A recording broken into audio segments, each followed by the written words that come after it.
¿Cómo andás, Santiago? ¿Cómo andás? ¿Todo bien? ¿Qué tal, Marcelo? Un gusto hablar con ustedes, como siempre. Bueno, no, por supuesto. Bueno, devaluación del dólar oficial, algo que se veía venir. El gobierno venía devaluando, haciendo micro devaluaciones todos los días, un peso y medio. El lunes una devaluación importante. Se dice ahora que ya había un acuerdo previo con el Fondo Monetario de hacerlo, pero bueno, obviamente queremos saber qué va a pasar con esto. Están bajando los bonos argentinos, hay una especie de cepo para las operaciones, ¿no? 100.000 pesos diarios se puede operar en bonos de la deuda. Contame un poco cómo está manejándose el mercado con todas estas medidas nuevas. Sí, mira, como vos bien decís, digamos, hacia la mañana se instrumentó una depreciación del peso, del peso y del tipo de cambio oficial, ¿no? Digámoslo, que se elevó aproximadamente un 20%. Todo esto, como vos bien también señalás, era algo que se venía conversando en la mesa de negociación con el Fondo Monetario. De alguna manera, la cuestión de fondo tiene que ver con cuidar las escasas reservas que tiene hoy el Banco Central, ¿no? Entonces, me parece que la medida, en conjunto con la suba de las tasas de interés en pesos, buscan de alguna manera llevar un poquito más de tranquilidad al mercado de cambios y sobre todo a la posición vendedora o compradora que puede tener el Banco Central. Naturalmente que una suba del dólar oficial desincentiva de alguna manera la alta demanda que estaba afrontando el Banco Central en los últimos meses, en el contexto de una sequía muy importante, ¿no? Entonces, yo creo que el Fondo Monetario, que se encuentra próximo la semana que viene a revisar el acuerdo con la Argentina, de alguna manera ha conversado con las autoridades económicas de la Argentina. Ok, los fondos van a llegar, pero entiendo que veían lógico que hubiese por ahí un salto más discreto de esta cuantía en el valor del tipo de cambio oficial, como para decir, bueno, que las reservas se puedan ir recomponiendo, ¿no? De a poco. Santiago, el resultado de la elección dio 3 candidatos que en realidad no están separados mucho uno del otro. Fue bastante pareja la elección, ¿no? Hay muy poca diferencia entre el primero y el tercero y entre el primero y el segundo. ¿Eso tranquiliza al mercado o lo pone más nervioso? ¿Hubiera sido mejor que alguien ganara con más diferencia para tener las cosas más claras de cómo que puede pasar en octubre? ¿O el resultado de la elección por ahí está poniendo más nervioso al mercado?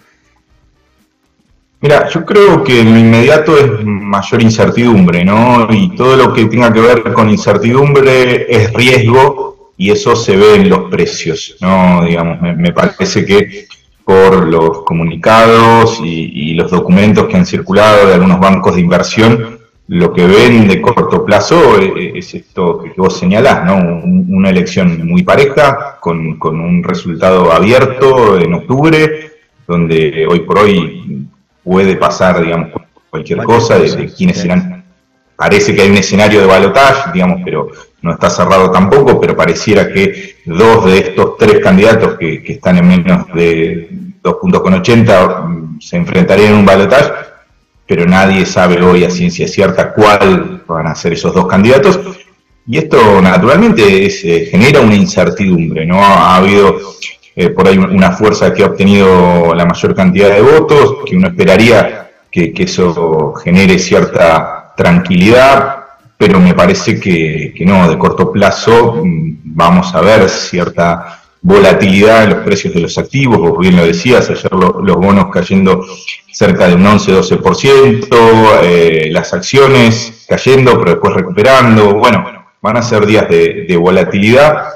Y lo cierto creo que tiene que ver en parte con esto que vos señalás, con un final, digamos, que todavía está abierto, y también con que, bueno, tal vez el que, aunque sea por poco, hoy ha sacado más elecciones, tiene, digamos, ciertas políticas económicas o propone que tal vez el mercado ve como demasiado extremas, qué sé yo, un candidato que por ahí dice que va a dinamitar el Banco Central, sí, más allá que después lo haga o no lo haga, y tal vez no genera tanta confianza, ¿no? Ahora, hay sí en este momento una transferencia para resguardo de la gente que está en pesos, más allá de que el Ministerio de Economía también aumentó la tasa de interés, creo que al 115%. ¿Cómo? 119%, me dice el director ahora. Sí. Hay una transferencia porque, bueno, por esto han puesto esta limitación la compra de bonos, ¿no? De 100.000 pesos por día. Bonos que están ligados a dólar, ¿no? Exacto, digamos, vos tenés por ahí el mercado del dólar oficial, donde la suba del tipo de cambio oficial busca descomprimir un poco esa demanda de dólares en ese mercado, donde el principal proveedor de esos dólares es el Banco Central, digamos, sí están los exportadores, pero bueno, sabemos la situación que tiene la Argentina con la sequía. Y después están los canales de los dólares financieros, del MEP, del contado con liquidación y del dólar informal. Creo que esta segunda medida de limitar un poco el canal de los dólares financieros también busca descomprimir un poco esa demanda, ¿no? Digamos, obviamente a partir de un racionamiento en el monto que se puede operar, eso tendería a descomprimir, al menos en el corto plazo, esa sobredemanda. Y son mercados que, si bien no son los mismos, arbitran, ¿no? Es decir, el dólar blue, que se llama, arbitra con el dólar MEP y con el contado con liquidación. Entonces, de alguna manera hay que ir tomando medidas que sean consistentes en todos los mercados. Naturalmente, a ver, no es lo deseable, pero en una situación donde faltan 20 mil millones de dólares de reservas que no se pudieron liquidar por producto de la sequía, bueno, de alguna manera hay que tratar de que sea un pasaje ordenado y que el ajuste no se dé de manera desordenadamente en los mercados del dólar oficial, los financieros o el blue, ¿no? Yo creo que en eso, prima la responsabilidad. Por eso me parece que el anuncio ayer a la mañana, antes de que abriese el mercado, es en parte, digamos, una demanda obviamente del fondo, pero también el momento tiene que ver con hacer las cosas antes de que las cosas sucedan desordenadamente, ¿no? Entonces veremos hacia adelante si pasados algunos días esta volatilidad tiende a serenarse un poco, ¿no? Lo mismo pasará con los precios de la economía, ¿no? Hoy está pasando esto, hay muchas cosas que no tienen precio.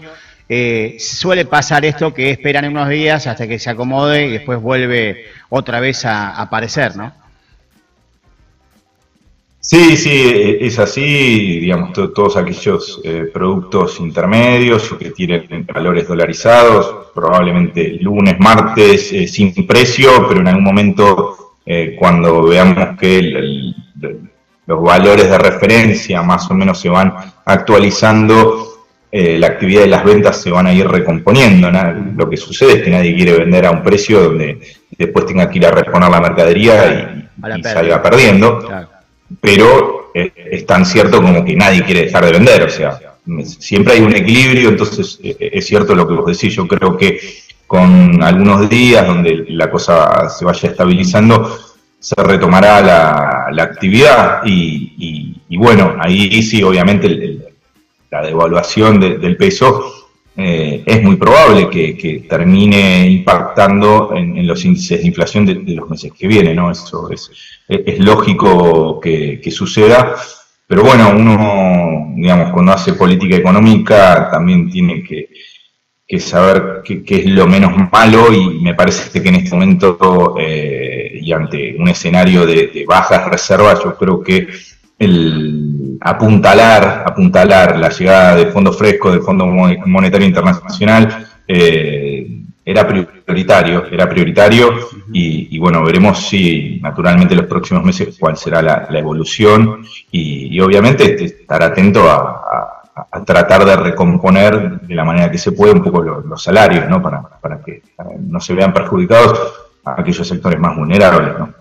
Santiago, lo último que te consulto, agradeciéndote estos minutos que nos regalaste, pasada las PASO, ¿vos pensás que Sergio Massa debería dejar el Ministerio de Economía para dedicarse a la campaña y poner en su lugar, bueno, alguna persona de su equipo económico, Rubinstein, algunos de estos que están trabajando con él? Mirá, no lo descarto, lo cierto es que también el ministro de Economía viene llevando desde hace algún tiempo las negociaciones con el Fondo Monetario Internacional y son negociaciones que en algún aspecto tienen un carácter técnico, pero después hay un carácter político, ¿no? Y yo creo que finalmente el famoso board o directorio del Fondo Monetario Internacional tiene un carácter más político y me parece que tener una persona que ya conoce, digamos, esas negociaciones y conoce los actores, a veces no es algo que hay que subestimar en el sentido de que muchas veces contribuye, digamos, que haya alguien conocido, que conozca y que haya desarrollado un vínculo con las autoridades del fondo, como para que las cosas a veces puedan darse de manera más rápida o de manera más favorable.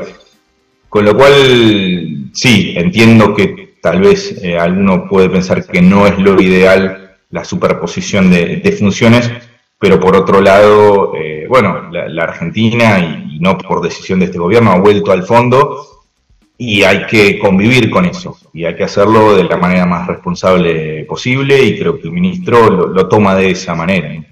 Santiago, te mandamos un abrazo, gracias por estos minutos y bueno, como siempre, muy amable con nosotros.